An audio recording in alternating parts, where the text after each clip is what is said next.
It's time! And now, introducing your host, fighting out of Las Vegas, Nevada, by way of Boston, Massachusetts, presenting live the Bostonian versus the Book. Follow the show on Twitter at Boston versus the Book. Here he is, Matt Perron! Enjoy the show, enjoy the show, enjoy the show, enjoy the show.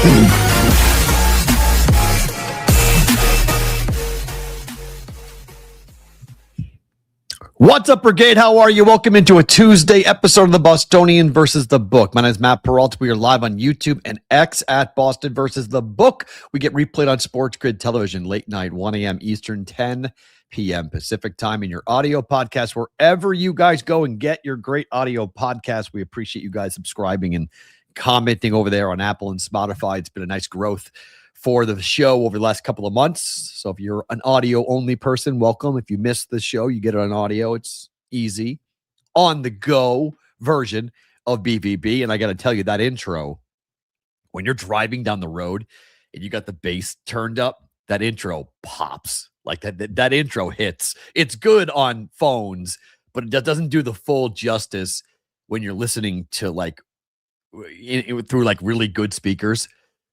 It hits you. I did it the other day when I was in New Orleans. I was driving in a car and I put it on and I was like, damn, I was like, that sounds really good. The intro really, as the kids say, it smacks. Today in the program, Robert Kraft gets the Bill Belichick treatment. Opening line presented by Huel. We'll get into that. We will take a look at the college basketball games from last night. 2 games in particular. If you had the other side, if you were on North Carolina last night, oh my God, how did you lose that bet?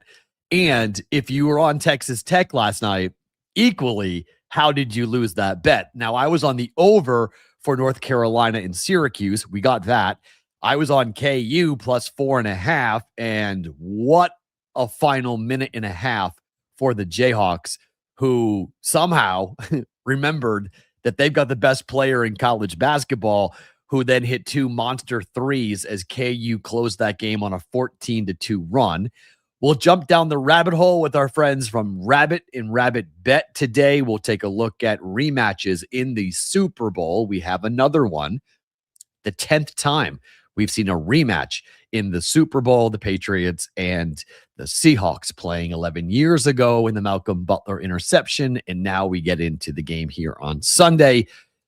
Update here before we roll, okay? In the opening line.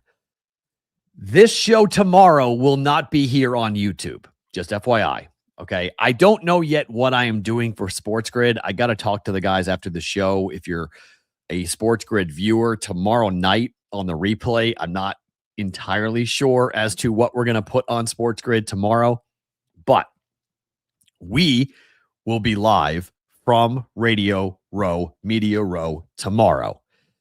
The Discord channel is where I'm going to hang out for an hour or so from 4 until 5 Pacific, 7 to 8 Eastern. So it's kind of a night show. We haven't done stuff like this before, but the Discord channel is very easy to get to. It's free.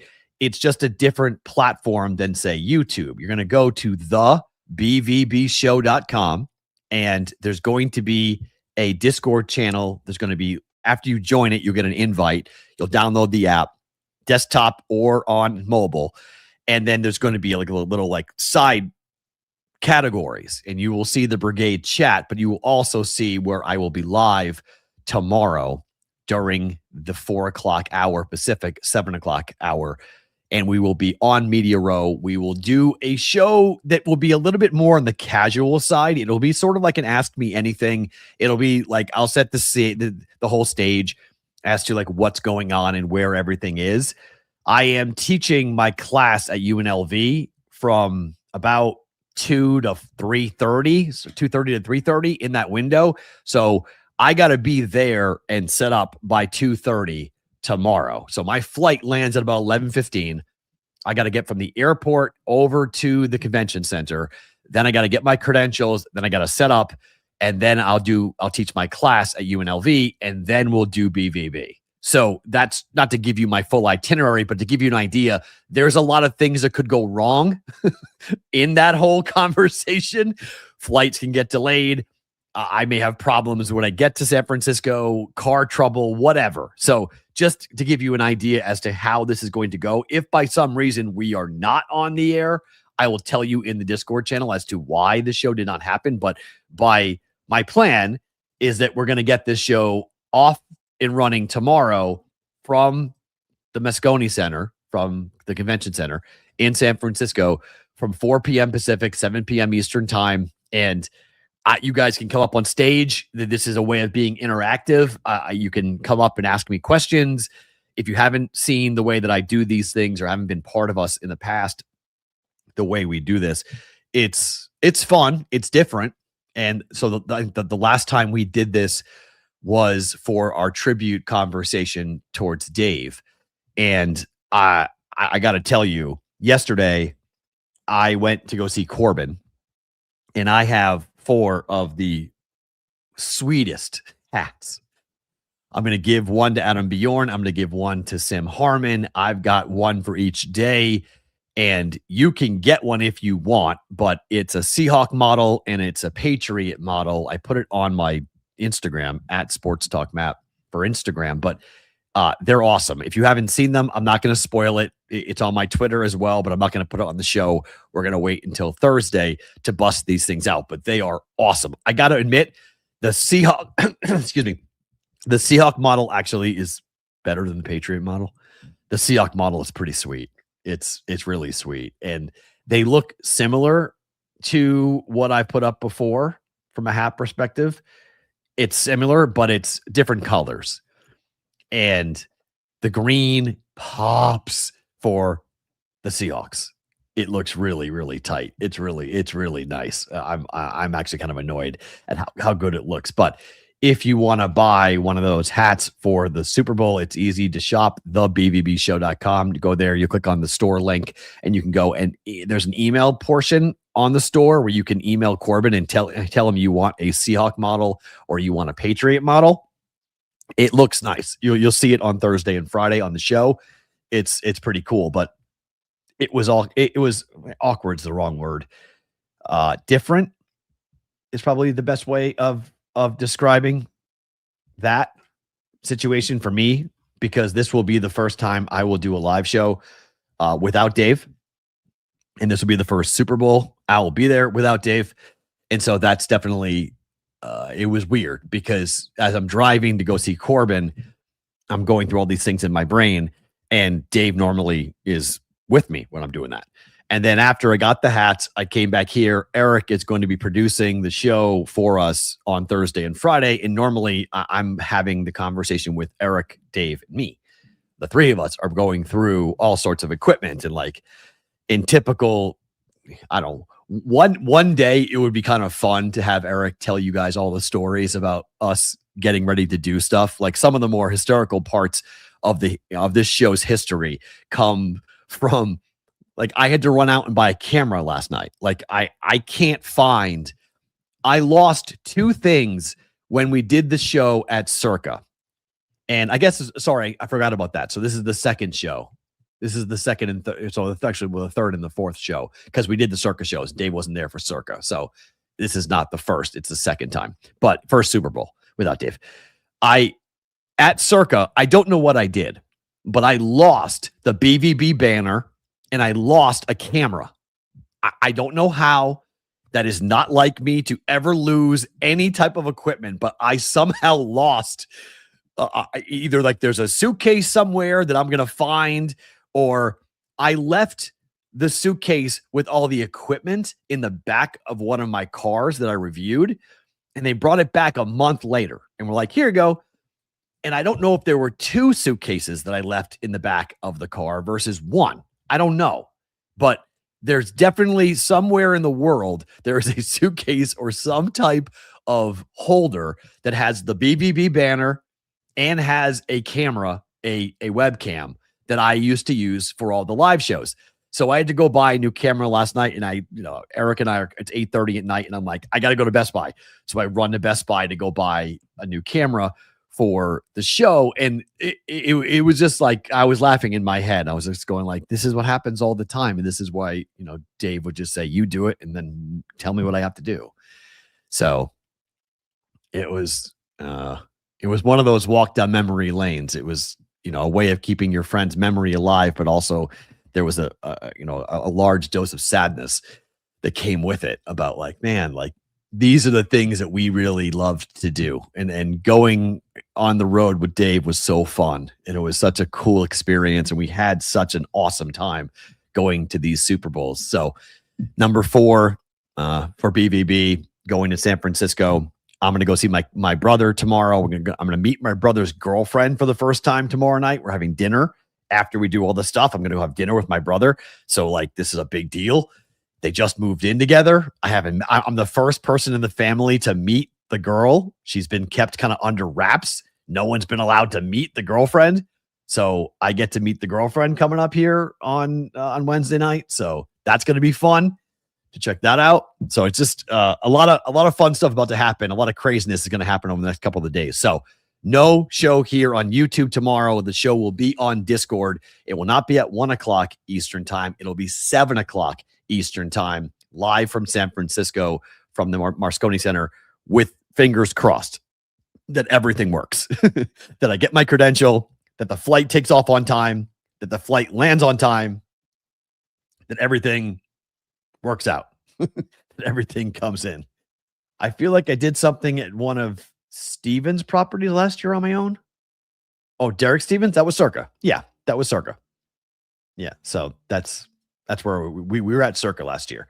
That was my bad. But will they be available after the hats? Absolutely, yes. The hats are going to be, Corbin's got the design, so whenever you guys want them, you can get them whenever you want. And you can add stuff too. Like if the Seahawks win the Super Bowl, you can add Super Bowl 60, or I guess I don't know what the trademark might be, or like Pro Football Champs, or I don't know. You could come up with something that wouldn't be a trademark violation that you could go ahead and put on the side of the hat.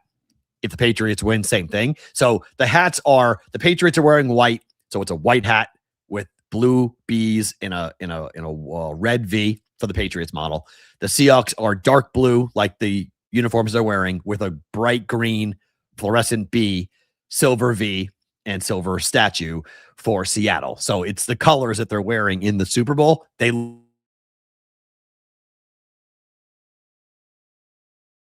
different because when Corbin did this stuff at Lids, the BVB design was thicker. It was bigger and it was thicker. He has a new embroidery machine that he's using for the new hats, and these hats allow for more detail. So this embroidery machine can do the things like we're seeing. Like we didn't used to be able to do the really cool designs. Like we could do that. That is going to be mimicked where the V is, and you see the championship trophy there. We're going to do that for baseball. We're going to do that for hockey. We're going to do that for basketball. We're going to do that for hockey in general, for baseball in general. Like we're going to have Corbin has the ability to do some really cool designs hat-wise. I referenced it a while ago that's what, the plans for the store, that we're going to have a bunch of cool hats, not just BVB basic hats, but also some unique hats. So this is the first iteration of that with the BVB Super Bowl hat, or whatever you want to call it, championship hat, San Francisco, New England, Seattle, whatever thing I got to say not to get sued for what that hat is, football championship hat that's up for sale right now on the store, thebvbshow.com, to go and get to the store. Let's talk about Robert Kraft. Let's talk about the Patriots, because it is ridiculous what happened today. It is the opening line, brought to you by Huel.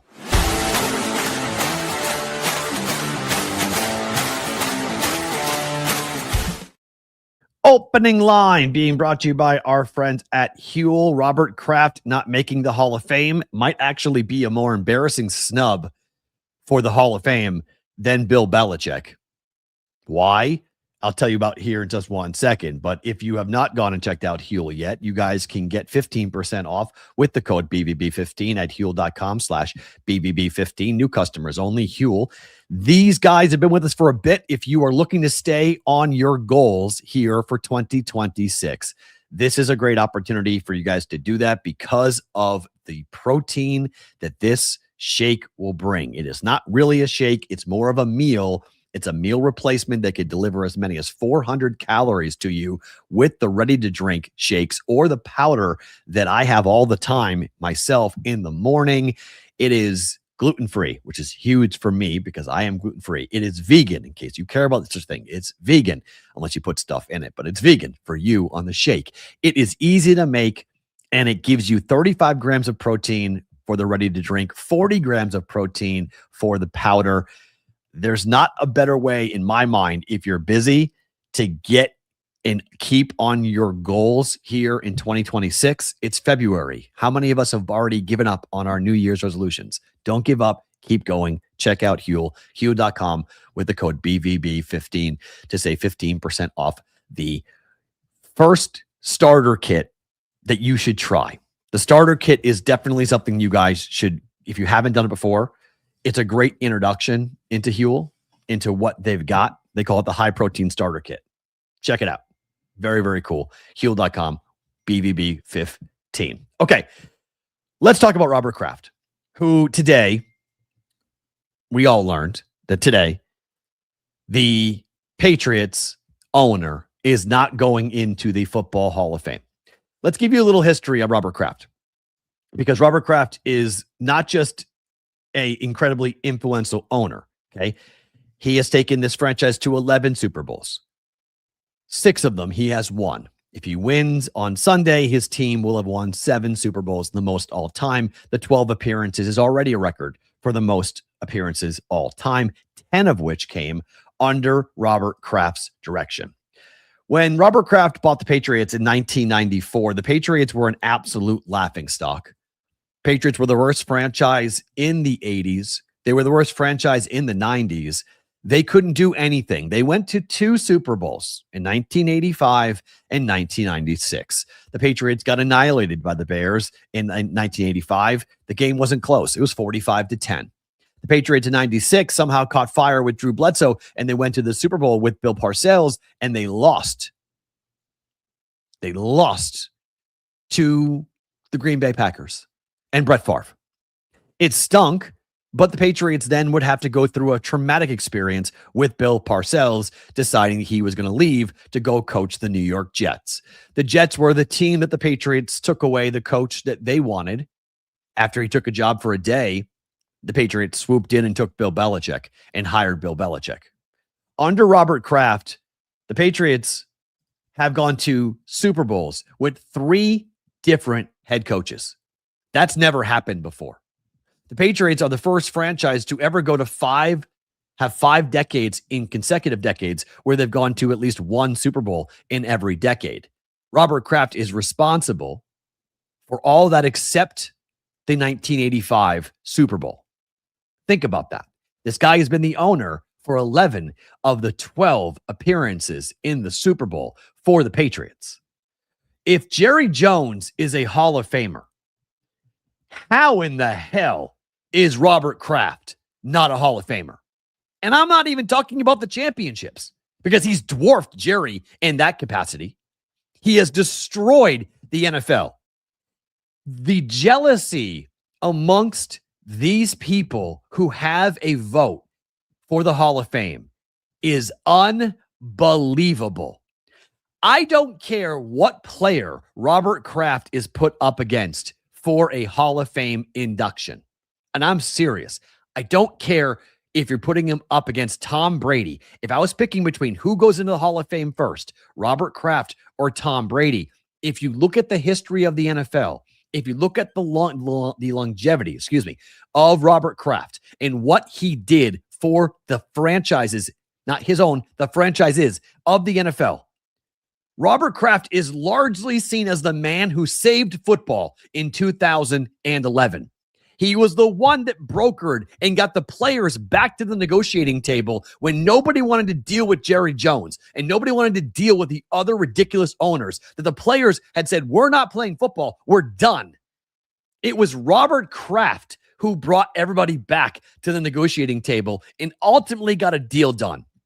It was Robert Kraft who helped secure an 11-year broadcast rights deal worth $113 billion. That's a B, billion dollars in 2021.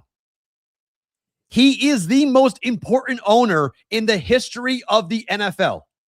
What he has done, what he has built, what he has shown as a blueprint for success is the very definition of what a Hall of Famer should be. He's 84 years old. I don't know, no one knows how much longer Robert Kraft has on the earth. And if this guy dies before he gets inducted into the Hall of Fame, and he's been eligible for over 10 years to get into the Hall of Fame, but because these 50 morons that have votes, somehow 10 of them, 11 of them came to the conclusion that Robert Kraft does not belong in the Hall of Fame because of something that Belichick and Brady are accused of doing? Or that he likes to go to Florida to go to certain parlors? Like, what is your justification for keeping Robert Kraft out of the Hall of Fame? I would love to sit here and try to listen to some bullshit answer from somebody who tries to say that Robert Kraft, I don't care what he is personally. I don't care if his girlfriend's half his age. I don't care what he does off the field in terms of, was it illegal? I don't know. He likes to go he got caught going to a parlor. Who cares? Okay. Served his penance, did his thing, and he's done. That makes him not a Hall of Famer? Are you serious? But guys like Michael Irvin are in the Hall of Fame? Are we kidding me? What are we doing? They have made an utter mockery of this entire Hall of Fame. These 50 people have managed to sully everything good about the Football Hall of Fame. And yesterday, Robert Kraft was defended by the commissioner, Roger Goodell, but Roger Goodell said, I can't do anything about it. Like, I can't do anything about Belichick and Brady. I can't do anything about Robert Kraft.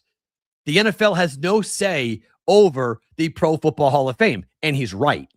The NFL has no say, except that they could stop participating in the Hall of Fame game. They can stop participating with the Hall of Fame by saying, you need to change the way this is done immediately. The way that this whole setup is being put together, it needs to stop. All of it needs to stop because it's not working. It's embarrassing everyone with professional football. If you don't like the Patriots, you shouldn't. If you can't put that aside, if you are not capable of recognizing that as a voter, your job is to vote in somebody's resume, not what laundry that they played under or what franchise they owned. The accomplishments for Robert Kraft are so incredible. You can try to spin Spygate. You can try to pretend that Deflategate was something real. You can conflate all of the bullshit that you've been conflating for the better part of 20 years around Bill Belichick. Do it all, okay? You're going to try to create some narrative about Tom Brady and deflated footballs and his 7 championships are somehow tainted. Everyone's going to try to do that when Tom Brady is up for induction. Fine. But you cannot spin this with Robert Kraft. I'm sorry. It just doesn't work, okay? Bill Belichick, Bill Parcells, Mike Vrabel. What is the one constant between all 3 head coaches? All 3 head coaches were underneath Robert Kraft's leadership, his ownership. We've never seen that before in the NFL. We've never seen this level of dominance. We've never seen a businessman come in and help to put football exactly where football is today, which is the number 1 product in the globe, in the world. And Robert Kraft is why we have the NFL. Because in 2011, there was a real thought that this entire league was going under because the players weren't playing. They were holding out. They were simply saying, sorry, we're not doing this. And Robert Kraft saved football. Robert Kraft negotiated the deals that's making all the billionaires more billions across the NFL. And to say that guy is not the Hall of Fame? You're saying that Robert Kraft is not a Hall of Famer? I don't care about the Hall of Fame. I said it with Belichick. I really don't. Okay. It's if I have to think about it, you're not a Hall of Famer. But if you're going to have a museum to football, the idea that the museum would not be running to honor Robert Kraft before he dies, to give him his moment in the sun, to say thank you for everything he did for the NFL, aside from the domination that the Patriots have had over the last 25 years in the league. This guy predates Belichick. You can hate Belichick. You can hate Brady. He bought the team in 1994. Like, what are we doing? This is not the same. The resumes aren't the same. Belichick's gone. Guess where Robert Kraft is? He's in the Super Bowl. His team is in the Super Bowl. Tom Brady's gone. He has a new quarterback they drafted, developed. Like, you could say it's the coaches. Fine, but the owner gets credit for that. The owner gets credit for what he built from a culture standpoint. And look, I'm not someone who likes it when owners get up and take the trophy first, like they did something. But when you have one man consistently being the staple, being the standard, the jealousy is unbelievable. The pettiness is unbelievable that you would deny that man a Hall of Fame induction. Because why? Because Roger Craig should be in? Really? That's your justification? You're voting for Roger Craig over Bill Belichick, over Robert Kraft. How do you spin that? How do you square that circle? You just don't. It's just ultimate pettiness. It's ultimate pettiness to sit here and do this. Look, it's more fuel for the fire, okay? I'll tell you right now, if you don't think the Patriots are going to use that as an us against the world thing, fine. But the NFL has a major problem on its hands with the Hall of Fame. It's not that big of a deal until something like this happens. The Pro Football Hall of Fame shouldn't be as big of a topic in the last 2 weeks that it has been. And that's because all 50 voters that the Pro Football Hall of Fame have employed, the Pro Football Writers Association, the guys who get the Hall of Fame vote, I would expect most of them are going to be gone after all of this because they have made a mockery of what this thing is because of personal vendettas and small men trying to get their pound of flesh after the fact because they didn't get it while they could, while they were covering. But Robert Kraft is still active. Belichick is not active anymore. Brady's not active anymore. Belichick is. They're going to keep Tom Brady out, aren't they? If they leave these same 50 individuals, they're going to keep Tom Brady out and make Tom Brady wait a year before he gets into the Hall of Fame. Prediction, whatever you want to call it. But that lunacy is on track to happen because these people have been left unchecked up to this point. I don't think that's going to happen anymore. But again, I said it after Belichick. I'll say after Robert Kraft. If I'm Roger Goodell, I am sitting down with the Hall of Fame immediately after the Super Bowl and saying, we're fixing this now. How are we fixing this? We're fixing this right now. This can't happen. And same with the Pro Football Writers. Because if I was a member of that organization, I would be deeply embarrassed this morning to find out that these 50 people, not just Belichick, but Robert Kraft, yeah, that's why you have the Hall of Fame, is for what Robert Kraft has done as an owner in the NFL. Let's talk about basketball last night.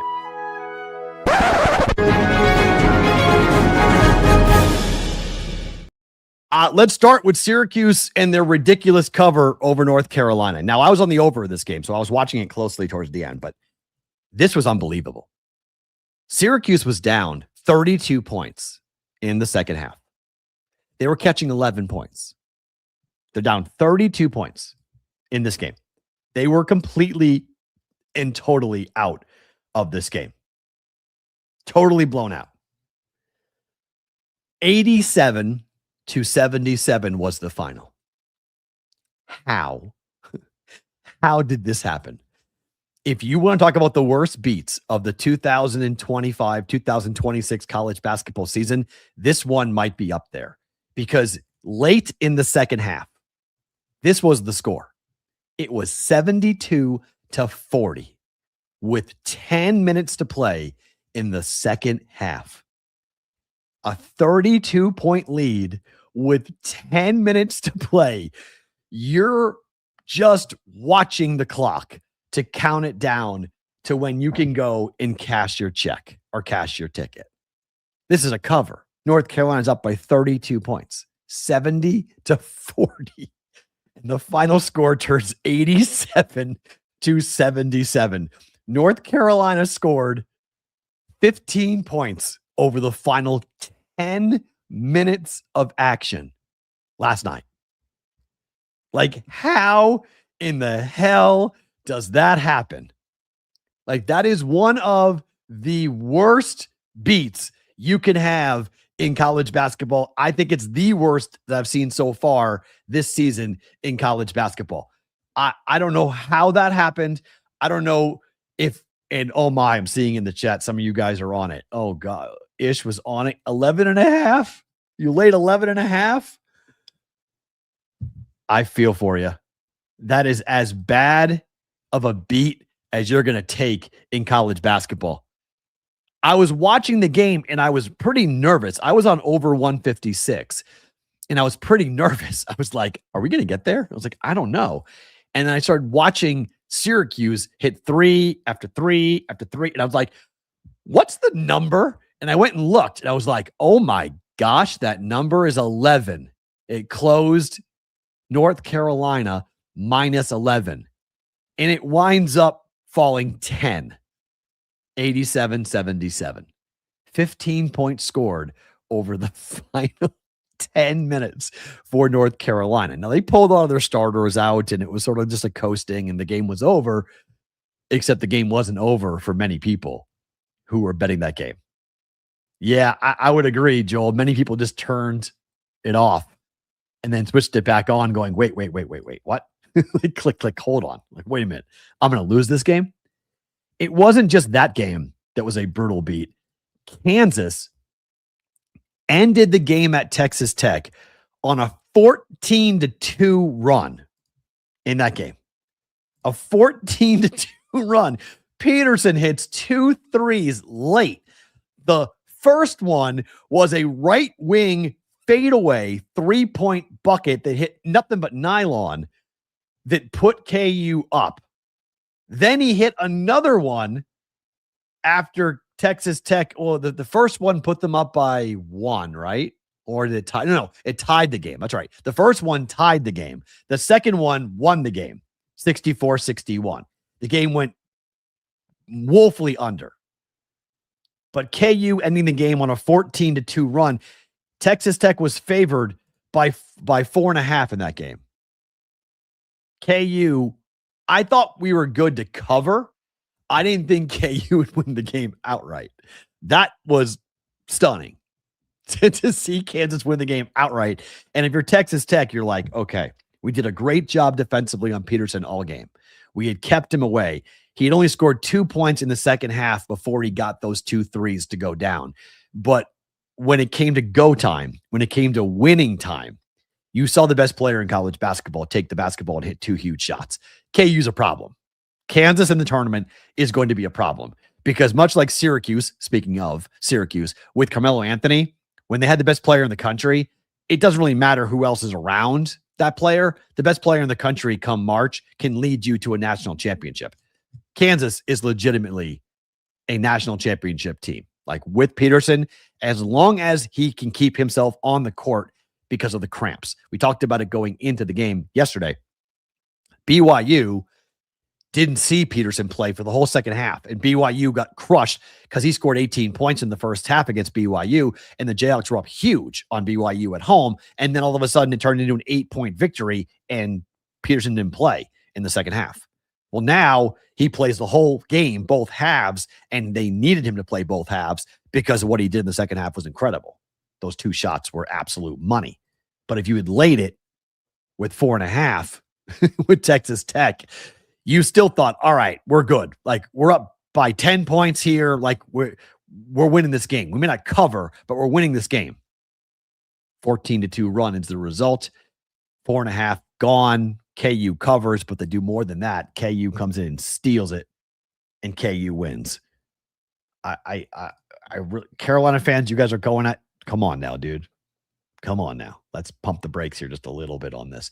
If you want to tell me that AJ is the second best player in college basketball, I'm going to listen to that. But it's an awesome year. I love Pete. I love Arizona. There's this freshman class is unbelievable. It's so good. And I think if that's the future of college basketball because of the NIL money, that these kids who are going to come in here and they're going to play 1 year in college basketball, maybe more than 1 year in college basketball, but they're going to come in and they're going to be, not looking at overseas or not looking at going to the G League, but they're going to come and play college basketball. That's tremendous. And this crop of young players across the country, it's going to be fun to see who turns out the best, who's going to be the best player out of this class, because there are some really good players. I mean, there are scouts who are legitimately comparing Peterson to Kobe. Like that's his comp in the NBA is Kobe Bryant, which is some pretty significant comment, right? I mean, it's a pretty big bar. You can compare him to Kobe Bryant. Speaking of the NBA trade deadline is Thursday. What are we going to see with James Harden, Giannis Antetokounmpo, Anthony Davis, and others here? If you are a fan of an NBA team, these names right now have the potential to alter the course of not just this season, but multiple seasons. If you are a Clippers fan, I'm sure you're frustrated with this. James Harden hasn't played the last 2 games. Clippers got beat by Philly badly last night. But you look at the state of that franchise, of the Clippers, and what people thought they were going to be and what they have not been. You look at the Bucks and what the Bucks are now shopping. They are counter-offering teams for Giannis. If Giannis goes to the Knicks, that was a big rumor. That looks like that may not happen. Giannis to the Bulls became a very big talking point yesterday. The odds for Giannis to become a Bull at one point were 60-1, and now we're down to plus 275, plus 250 for Giannis to go to the Bulls. Just go from Milwaukee down to Chicago. Giannis could potentially go to the Warriors. There's packages being put together. Some teams are offering draft picks. Some teams are offering talent. Some teams are offering both talent and draft picks for Giannis. But where he goes, if Giannis winds up going to an Eastern Conference contender, he changes everything. If Giannis winds up going to the Warriors and you get Steph Curry to stay healthy the rest of the year, that is a game changer in the Western Conference for sure. Warriors play at home tonight against the Sixers. So that's huge.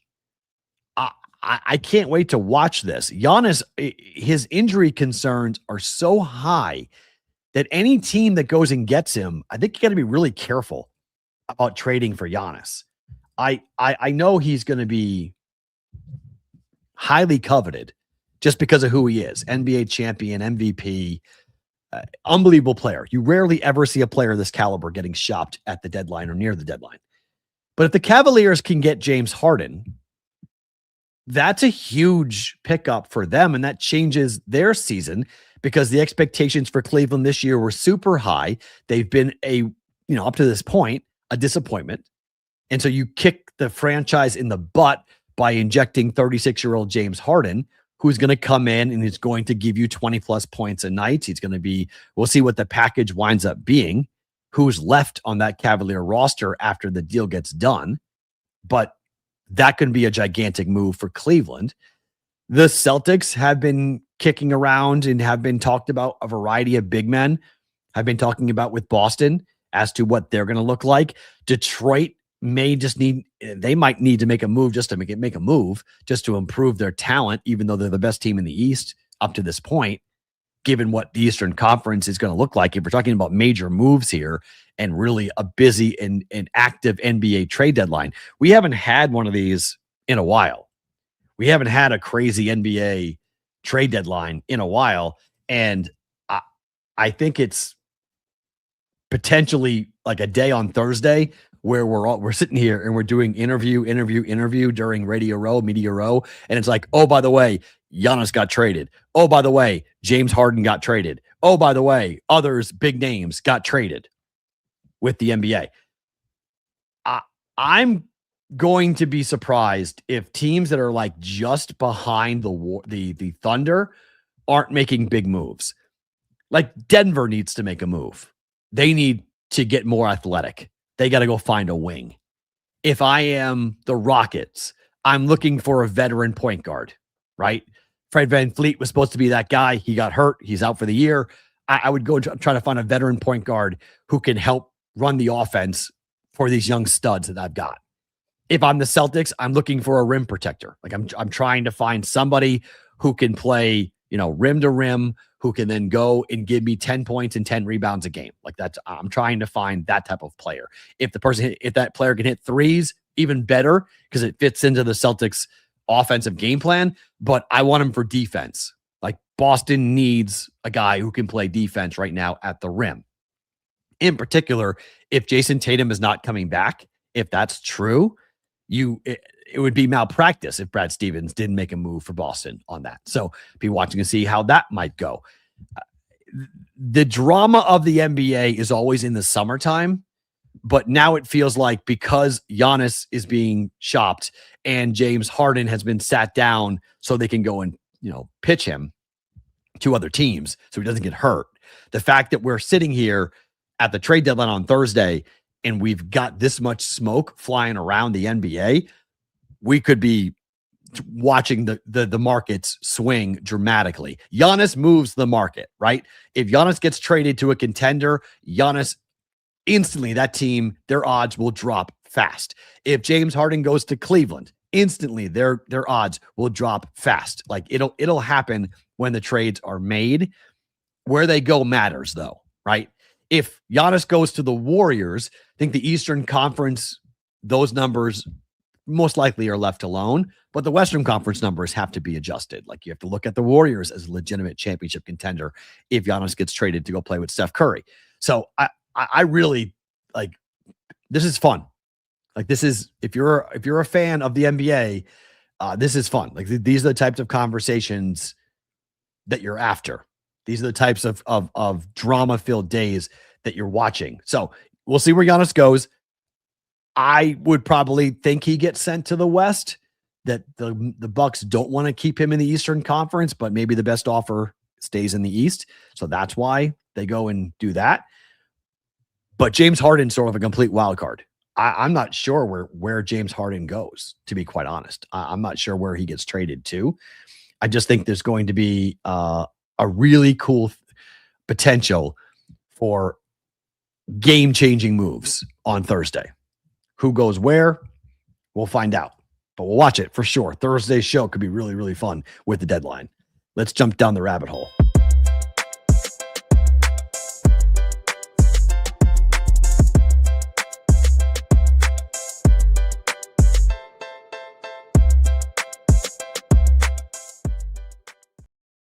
Let's jump down the rabbit hole. Take a look at Super Bowl rematches here, being brought to you by our friends at Rabbet. New users, remember when you sign up, guys, to use the code Rabbet5 to get 5 free Rabbet cash when you do sign up for a new account at Rabbet. What is Rabbet? Well, they are a peer-to-peer marketplace where you guys can go and make your predictions into reality. You guys can back up conversations. You guys can say, all right, well, I like this. I like that.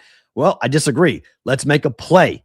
They are looking at themselves as the Venmo for your sports takes, and they've gotten rid of the house entirely. So you're not fighting algorithms. You take your bet, you take your play, you create the offer, you set the line, you then go challenge your friends directly. It is social, it is friend, it is fair, and it's without any heavy vig. It's also the only place where you can truly make your hunches happen. Obviously, for a big game coming up on Sunday, everyone wants to talk about what they think is going to happen. Well, you put your money where your mouth is coming up here. New users can create accounts and get 5 Rabbet bet for free by using that code Rabbet5 at sign up.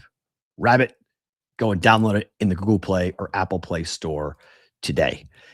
Rematches in the Super Bowl. It's happened 10 times before. 10 times we've seen two teams face off in the Super Bowl. Seattle will play New England. Rematches, does it favor one team over the other? Well, really, not so much. The Patriots, 4 times now this has happened. They are 1-2 in those rematches. The only win came against the Rams. They have owned LA in the Super Bowl. Patriots lost both games to the Giants. Patriots are one day, maybe they'll see the Giants again and get revenge. But the last couple of years, it's been the Chiefs and the Eagles, and the Chiefs and the 49ers. The Eagles won the rematch while the Chiefs took care of business, including this. Well, that's not the 49ers. Sorry, that's the Eagles Super Bowl. But took care of business against the 49ers. It doesn't matter. I really don't think it matters, to be quite honest. I do think history matters, though. I do think experience matters. And the Patriots have more players on their roster with Super Bowl rings on their finger than people realize. Milton Williams won it all last year with the Eagles. You've got Carlton Davis, who won a championship at a previous stop. You've got Patriots coaches. Josh McDaniels has 6. Mike Vrabel has 3 as a player with the Patriots. This organization, we talked about Robert Kraft. They've played in 12 now Super Bowls. That is 1 in 5. 1 out of every 5 times this game has been played, the Patriots have been a part of it. It's why everyone's sick of the Patriots. It's why the hatred is coming. It's why the line is what the line is. This is not based in reality. Being -5 Seattle is not based on reality. That number is wrong. That number is way too heavy. That number should be 2.5. It's literally double what it should be. But because of the narrative, the bias, the hatred of the Patriots, the sick, people are sick of New England.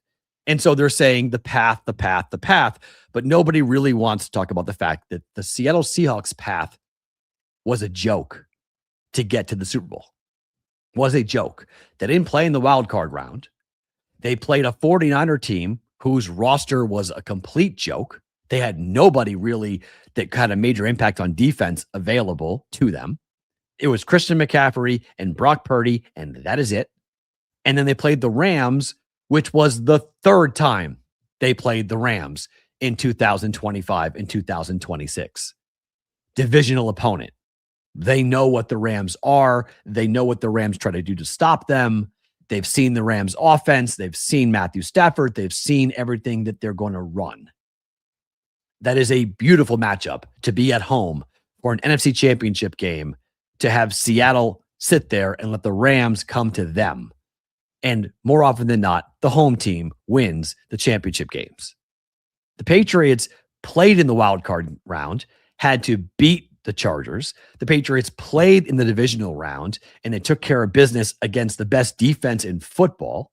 Then they went on the road to the Denver Broncos, faced another top 5 defense, and beat them, all while surrendering the least number of points since the 2000 Baltimore Ravens. Like, this is the level of comparison the Patriot defense is getting. Yet everyone wants to talk about the Patriots path, and no one's talking about the Seahawks path. So what happened in the previous Super Bowl has no impact. But the number of players for New England that have experience in the Super Bowl is huge to me. Number of coaches the Patriots have for experience in the Super Bowl is huge for me. But also just this incredible narrative that you will hear people, and I've seen people online and friends of mine to my face who are telling me this game is a mismatch, that the Patriots are going to be exposed. I can't tell you how many times I've seen this from media members who have not learned their lesson. 11 NFL quote experts on ESPN, 11 for 11, picked Seattle to win the Super Bowl. The number should be 7. Number should be 7.5. The way that people are talking about this game, the way they're talking about the mismatch, it's amazing how far apart the public narrative is from what I think the reality of this game is going to look like. If you think the Patriots don't belong in this game, you're just wrong. Like, there's not anybody else. We already did the topic, but there's not anybody else in the AFC who belong in this game over New England. And Seattle, because of the regular season, do you guys realize how long ago it was for the regular season? The last time we played, quote, meaningful football in week 17, it was 6 weeks ago. That's an eternity in a football season. How different these teams are. I think the Zach Charbonnet injury is being undersold tremendously in this conversation on this game. I don't think people are recognizing how big of a weapon he was in the red zone for the Seattle Seahawks offense. And not having him in this game, I think, is huge. You don't run on the Patriots if you can't move the football with Kenneth Walker, if he's unable to get to 100 yards here in this game, and it all comes down to Sam Darnold. I think the Eagles are in trouble. The Seahawks, wrong bird. The Seahawks are in trouble. You just look at it. It's the same thing I said last year. You know, the Eagles, I bet the Eagles last year, because everyone was on the Chiefs. It was, Jalen Hurts can't do this. They can't. Look what this juggernaut dynasty Chief offense, their defense is so. What happened? They got bombed. They got blown out. They got de-pantsed. That game was a blowout on every level. Milton Williams was on that Eagles team. You don't think he knows what the narrative is? He's already lived through it. He's already seen it. And he signed the biggest free agent contract with the Patriots that they gave out, and they spent a lot of money last year. They gave it out to him. He was their big ticket item for that reason, because the guy is a game wrecker, and he's been that for the Patriots. And if you watch game film, I don't do it, but I watched a guy break it down on Instagram. It was wild about the A gap and the B gap problems for the offensive line for the Seattle Seahawks, and where they have problems is where Milton Williams and Christian Barmore eat. It's what they've dominated in this season, where the Patriots have been at their most difficult to face, is where that offensive line is the weakest for the Seattle Seahawks. Up the middle, right in Sam Darnold's face. This game is not going to be completely and totally a blowout. We got some breaking news, and it's actually news that I'm kind of bummed to see on this.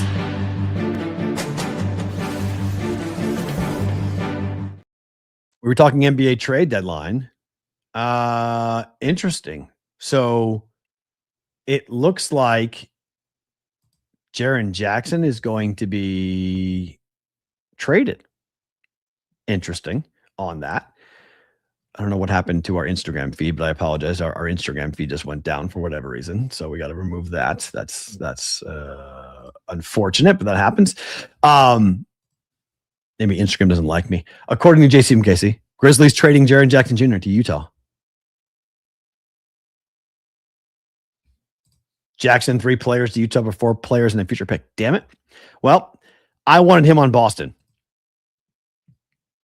That's what that was. Sitting, watching Jaren Jackson Jr., Triple J as they call him, watching him play in person, I thought, my God, this guy's perfect for the Celtics.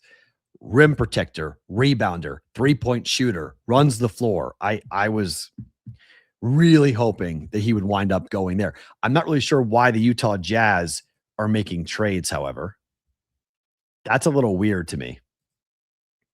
What are the Utah Jazz trying to do?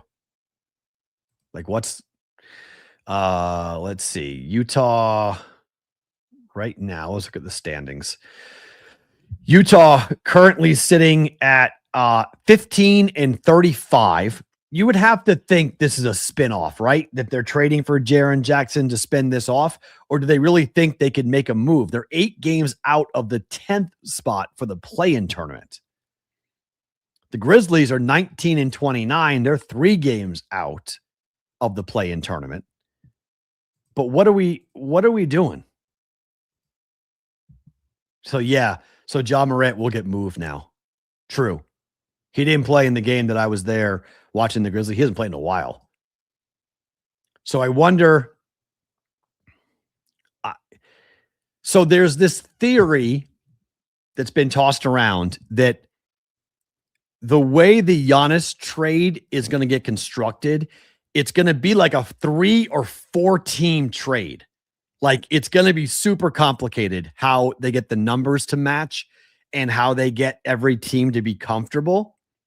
So I wonder if the Utah Jazz are going to be part of a 4-team trade, that they're acquiring Jaren Jackson to have him be part of a trade that they're going to spin him off.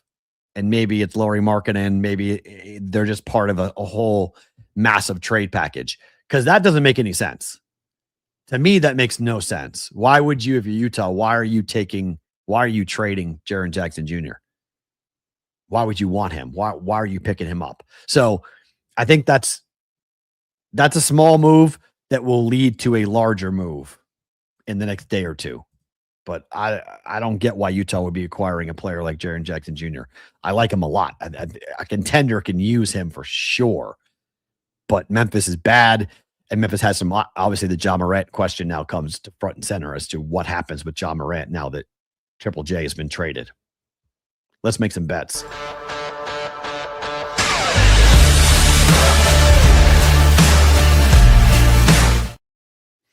Okay, so for me, we're going to jump in here today. Oh, by the way, Just Picks being brought to you by the Betting Pros Prop Bet Cheat Sheet. Go to your App Store, Google Play Store, download the Betting Pros app for the Prop Bet Cheat Sheet, or go to bettingpros.com/props for the Prop Bet Cheat Sheet. I am taking Denver plus 4.5 on the road against Detroit tonight. Denver lost by 1 in the last matchup to Detroit at home, but there was no Jokic. He's playing in this game. After losing to the Thunder, I like Denver to come in. Denver probably wins the game, but Detroit's been very good at home. I'm taking the Nuggets at plus 4.5 here. If they lose by a bucket. Second play, I'm surprised this number is only 6.5. Orlando has not been playing well. OKC's been taking people apart, but here's the problem. The number is always really high. Over the last 10 games, the Thunder have not been covering. They're 2-8 over the last 10 games, ATS-wise. But the numbers have been 13, 14, 15. This is 6.5. Somewhat surprising how low this number is. OKC at home.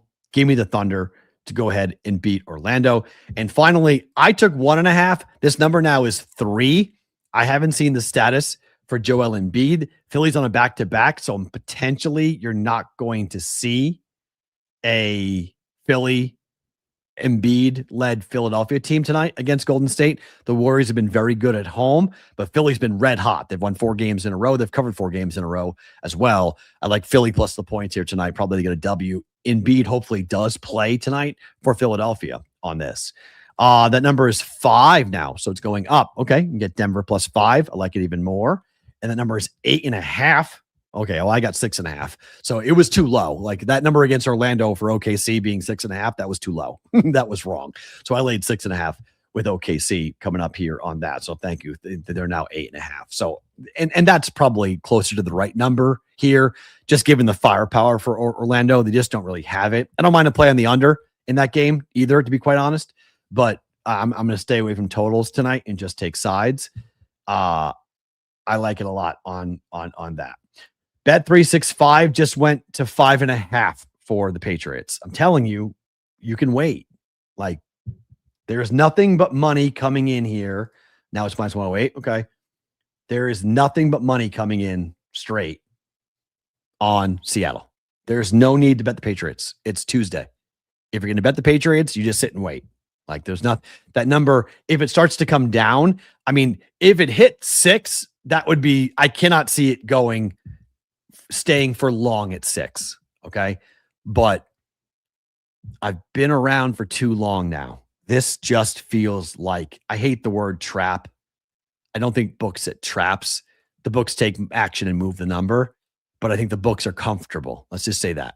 The books are comfortable taking the bets on Seattle. They're comfortable moving the number.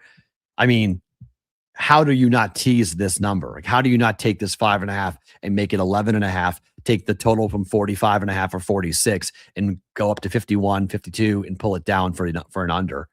Do you think this team, this is going to be a game into the 30s? Like, does anybody score 30 points in this game? No. I mean, the Patriots aren't scoring 30, and I would be stunned if the Patriot defense gives up 30 points to Seattle. That would be shocking if that were to happen. So to me, this number doesn't make any sense. Just doesn't make any sense. It hasn't made any sense the whole entire time. As I said, it should be 2.5, not 5.5. I mean, 5.5 is a full field goal too high in my mind. Patriots plus the points. It's becoming the best play of it's becoming, and Adam will tell you on Thursday, Adam Bjorn, who he texted me yesterday when he was boarding his first flight of 3 to get to San Francisco. He will be flying for 32 hours to get to San Francisco. That he said the Patriots are probably going to be a data play for them. So that means all the sharp money, all the respected money, all the accounts that they follow globally, all the guys that are, quote, in the know. Patriots plus the points. Just take as many points as possible. So 5.5, you can wait. You might get 6. The Patriots plus the points is going to be a pretty big play for those who are in the professional ranks, taking the points. Much like Denver was a massive play for most pros 2 weeks ago against the Patriots. Patriots against the Seahawks will be a very big contrarian bet to go against what the public narrative is, that the Seahawks are going to win this game with ease. If you guys are live, don't move. If you're watching on the replay, thank you. Remember, tomorrow's replay will be different. Thursday, Friday's replay will be full. I don't know. I'm going to have a 3-hour show basically on Thursday. It's going to be ridiculous how many guests we have lined up from Radio Row. It's going to be absolutely awesome for Media Row on Thursday. If you guys are watching live, bonus time now.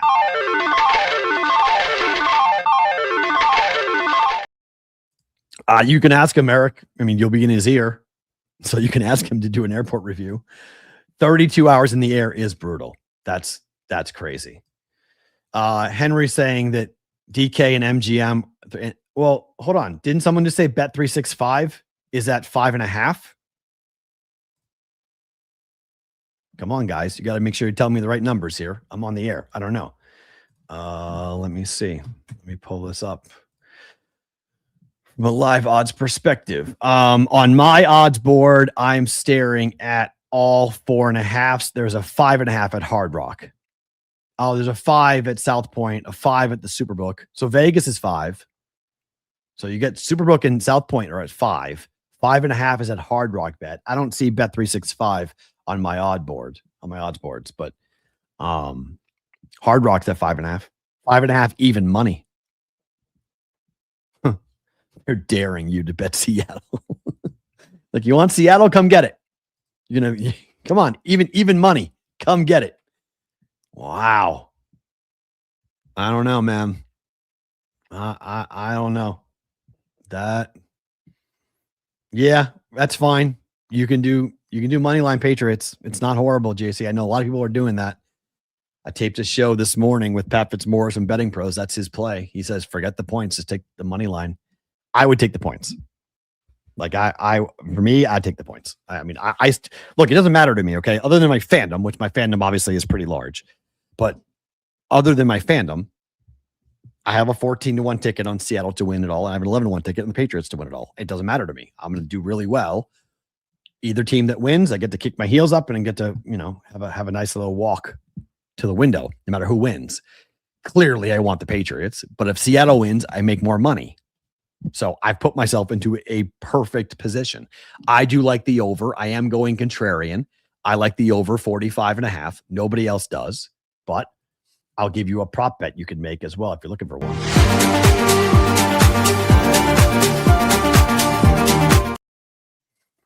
I bet this every single year. Prop bet of the day. Shortest touchdown under 1.5 yards at -130. Here's the thing, and I'm getting DMs about this consistently. I bet this at Circa Sports here in Vegas. Okay, this is where I bet it. I don't know what your book has up. I don't know what your book offers. Okay, this is a bet that is made consistently by people like me. People bet this every year. This is every year. My first bet in the Super Bowl is this play. Why? Because You get knocked out at the goal line all the time. You commit a foul in the end zone. The ball was placed at the 1 yard line. So holding penalty, pass interference in the end zone, it gets placed at the 1 yard line. So it's a good bet to make for that reason. Now, if we get a Super Bowl like the Patriots and the Rams, 13-3, where there's one touchdown, yep, I'm in trouble. 100%. But I don't think it's going to be a one touchdown game. I'm going to hold off on my prediction. I'm going to give it to you guys later in the week when I get to San Francisco. I'll tell you my score prediction, but I think it's going to be a higher scoring game than people think. And I think the Patriots are going to have a really good chance to win this game. And whether they convert or not, I don't know, but I think they're going to have a really good chance. I love that this game is outdoors. I love that this game is outdoors. I think it is such a big advantage for New England to have this game not be in a dome. I think if this game was in a dome, I think it would be very beneficial to Seattle, but it's not. It's outdoors. I like that for the Patriots a lot. This is a good bet. That's plus 200-ish. Both QBs to throw an interception. I've already bet Sam Darnold to throw a pick. I bet it last night on the juice. Yes, I have Sam Darnold to be picked off. Having Drake May throw a pick as well with that secondary for Seattle. Yep. Not bad. So Circa's gone up to 45 now. Ooh, okay. Well, that's what happened. They don't play in a dome, but their speed, Anthony, is significant. There's a speed advantage with Seattle. Shaheed can fly, like fly. So, I mean, so can Jones for the Patriots. But I think with Kenneth Walker and company, I like this game being outside. I do. I like it being on grass. I like it being outside. I think it helps the Patriots a lot here for that. I don't care about the uniform. The white team wearing white has been dominant. The team going west has been dominant. Like, these are all trends that factor into the Patriots. I don't think it really matters. To me, it comes down to defense. And I don't think that Seattle defense is nearly as good as it says it is on paper.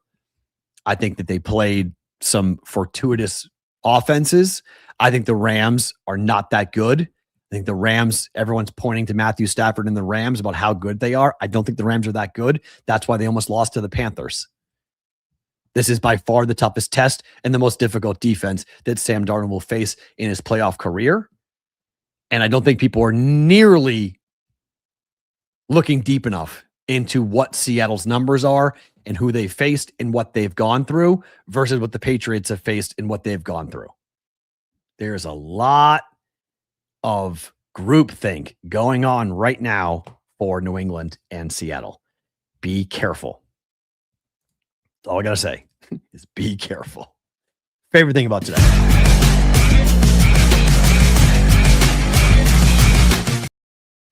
Favorite thing about today for me, it's go time, boys and girls. It is 11 o'clock Pacific time at the moment. I will get here, get this done. I will get myself packed up. I have not packed my clothes yet. I got to get my clothes put together. I got to go and get the rest of the equipment put together. I will tape the Daily Juice at some point this afternoon, and then I will pack everything up. My flight leaves at 9 a.m. tomorrow morning to get up to San Francisco, and I'm so excited. I'm so pumped to get going. Reminder that Thursday's show is being brought to you by Adam Bjorn. We'll have an announcement hopefully to be made during that show. We have so many guests that are scheduled to be on the show on Thursday. I can't wait to get to all the interviews that we have currently lined up for us. Former players, current players, broadcasters, all lined up to be a part of the program. Then who else knows it's going to sit down and just be a part of it? Our friends at Sports Grid have done just an incredible job of helping us book out guests and to be able to do the program. Eric's going to be back here in Vegas. He's going to be running the show, so I cannot wait to be working with him again to get that all up and running. So fingers crossed, everything goes the way it's supposed to go. Everything looks the way it's supposed to look. But These are going to be two really fun shows. But tomorrow, reminder, 1 o'clock, we're not here. 7 p.m. Eastern time on the Discord channel. I'm going to be there. It's going to be an Ask Me Anything. It's going to be a jump up on stage. If you want to talk, if you've always wanted to be on the show, this is your chance to kind of be on the show and just be talking with me or making a prediction for the game. It's going to be sort of a free-flowing type of conversation. Looking forward to going about an hour on our Discord channel. If you have not ever gone to our Discord channel, type in this website, thebvbshow.com, and then click on the Discord channel link. It'll take you. It's free. You'll download it to your phone or to your computer, and you'll then jump in, and there'll be a pretty clear indication as to where we're going to be tomorrow night at 7 p.m. Eastern, 4 p.m. Eastern, 4 p.m. Pacific. From Radio Row, a full breakdown of what the media center looks like and everything else going into the game. And who knows what media member will sit down and have a conversation with us while we do it. So no live show tomorrow, live Discord channel chat, live Discord channel version of BVB at 7 p.m. Eastern, 4 p.m. Pacific time tomorrow. And then Thursday, Friday, we are live. Radio Row, Media Row, 10 o'clock Pacific, 1 o'clock Eastern time, 2 hours minimum, but let's see. We've got, if I can find a way to make sure that we get Tyrod Taylor and Donovan McNabb on the live show, we're going to do that. So it means we can stay for an extra hour and we go for 3 hours straight. Maybe I take a bathroom break or some point so I can get up for 3 hours. I don't know. But that is what we will attempt to do tomorrow. If not, we'll definitely have a recording placed on our YouTube channel. So if you've not subscribed to our YouTube channel, please go and do that so you can see all the content that we're going to be putting up from the Super Bowl. Thank you for being here. Talk to you tomorrow from Radio Row, Media Row, San Francisco, Super Bowl 60 BVB edition coming up Wednesday, Thursday, and Friday.